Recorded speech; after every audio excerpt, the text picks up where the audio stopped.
চট্টগ্রাম নগরীর বড় অংশ জুড়ে ৩ দিন ধরে বন্ধ ওয়াসার পানি সরবরাহ।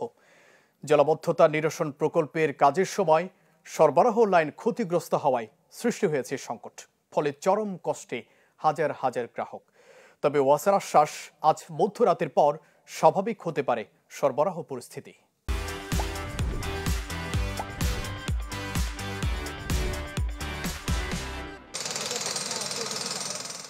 ভারী কংক্রিটের ঢালাই দিয়ে মোড়ানো ৪৮ ইঞ্চি পাইপ, ড্রিল মেশিন দিয়ে সে কংক্রিটের স্তর ভাঙতে গলদঘর্ম অবস্থা শ্রমিকদের। অথচ জলাবদ্ধতা নিরসন প্রকল্পের কাজ করতে গিয়ে গত সোমবার চট্টগ্রামের অক্সিজেন কোয়াই সড়কে এই পাইপ ফেটে বন্ধ হয়ে যায় নগরীর বড় একটি অংশে পানি সরবরাহ।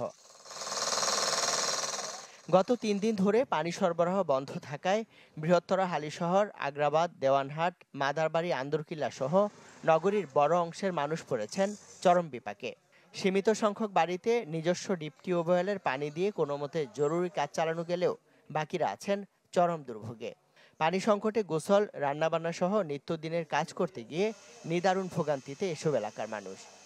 গোসলের সমস্যা, খাওয়ার সমস্যা, পানি খাওয়ার সমস্যা, কাপড় ধোয়ার সমস্যা, তারপরে এই যে রান্না বাড়ার সমস্যা।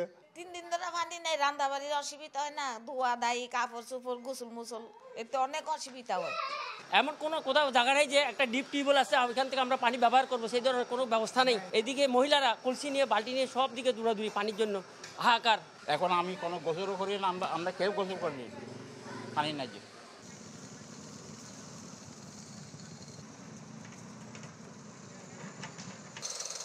বৃহস্পতিবার দুর্ঘটনাস্থলে গিয়ে দেখা যায় ওয়াসার পক্ষ থেকে লাইন সংস্কারে কাজ চলছে।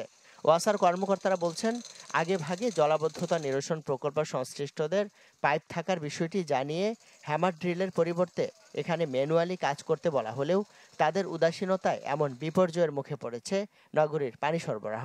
আমরা ওনাকে বলে গেছিলাম যে আপনারা ম্যানুয়ালি করেন, কারণ ম্যানুয়ালি করলে আপনি আইডেন্টিফাই করতে পারবেন ইজিলি যে কোন জায়গায় আমার পাইপের লোকেশনটা, তাহলে আপনাদের পজিশনটা চেঞ্জ করে নিতে পারবেন।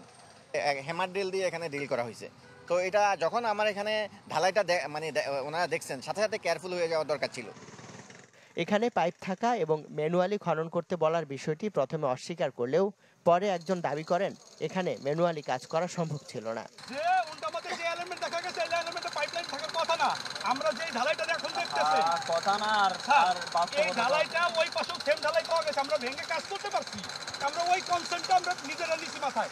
আমরা বলছিলাম যে আমাদের খালগত সমস্যা হচ্ছে কেন, আমরা ম্যানুয়াল বলছিলাম, এর আগে তো আমরা বলছিলাম যে আপনারা ম্যানুয়াল দেখেন, এটুকু গভীরতা ম্যানুয়াল সম্ভব না। যে গতিতে কাজ চলছে তাতে সহসা পানি সরবরাহ চালুর আশা করছে ওয়াসা। এমদাদুল হক, চ্যানেল 24, চট্টগ্রাম।